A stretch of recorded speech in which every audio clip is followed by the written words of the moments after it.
ఎక్కువ సమయం సరే అన్నకు ఆశ ఉంది ఎక్కువ సమయం చెప్పాలని, కాకుంటే ఏంటంటే అందరికీ అరగంట సమయం ఇవ్వలేము అన్న ఆ విషయంలో బాధపడవచ్చు. ఆ విషయంలో అర్థం చేసుకోవాలని ఈ యొక్క స్టేజ్ పై నుంచి మనం చేస్తాము. ఎందుకంటే మరి ఇప్పటికి కూడా మనం ప్రోగ్రామ్ ఇస్తాం 3 అయింది సమయం, మనం రావడమే చాలా లేట్ అయింది. ముందు అవకాశం చాలా మందికి ఉంది. నేను ముందు కూడా చెప్పిన ఏంటంటే మీరు పాడాలన్నా మాట్లాడాలన్నా ఇప్పుడు మాట్లాడండి చేయండి అని చెప్పిన, కానీ మనం చివరికి వచ్చే అవకాశం అంటే చాలా కష్టమవుతుంది అని కూడా అయినా కూడా ఇప్పటికి 3 అయింది సమయం. కాబట్టి మరి అర్థం చేసుకోవాలని మనం చేస్తా ఉన్నాం. ఈ ప్రోగ్రామ్ ఎస్ఎల్ఎన్స్ ఫంక్షన్లో జరగాలి. అక్కడికి వెళ్ళినాము, ఎమ్మెల్యే గారిని కలిసినాము, తర్వాత సిఐ గారిని కలిసినాము. ఆ ఫోటోలన్నీ పాస్టర్స్ గారు అందరూ చూసి ఉంటారు. మరి అక్కడ కొంచెం ఇబ్బంది అయింది. ఉదయకాలం నుంచి సాయంకాలం 7 వరకు కూడా ఏమి తినకుండా,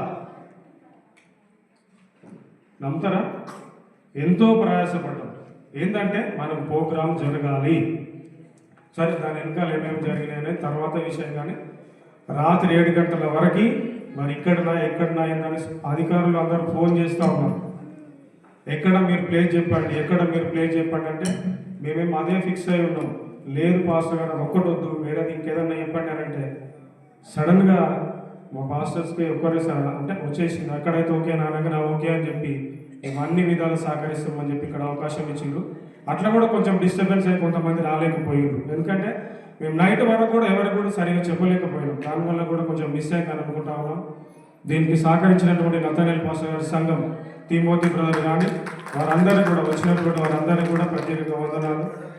మరి అదేవిధంగా మరి ఈ ఫంక్షన్ హాల్ చెప్పంగా నొప్పుకొని అన్ని విధాలు సహకరిస్తారని చెప్పినటువంటి మరి ఈ ఫంక్షన్ హాల్ ఉన్నాడు కొట్టలరెడ్డి సర్పంచ్ గారికి కూడా ప్రత్యేకంగా వందనాలు.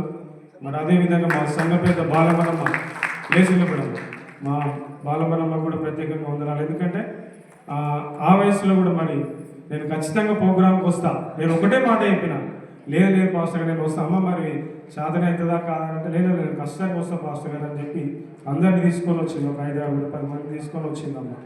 అందుని బట్టి ఇంకా వచ్చినటువంటి ప్రత్యేకంగా వచ్చినటువంటి ప్రతి ఒక్కరిని బట్టి మరి ఇంకెవరైనా మర్చిపోయిన కూడా క్షమించండి. మరి దీనికోసం ప్రయాసపడినటువంటి వారు మరి ఫీజ్ దాస్ అన్న, అదేవిధంగా విజయ్ అన్న, జీవన్, మేము నలుగురము ఖచ్చితంగా ఉన్నాం. ఉండి ఏ విధంగానైనా దేవుని కృప వల్ల ప్రోగ్రాం చేయాలని చాలా ప్రయాసపడ్డాం.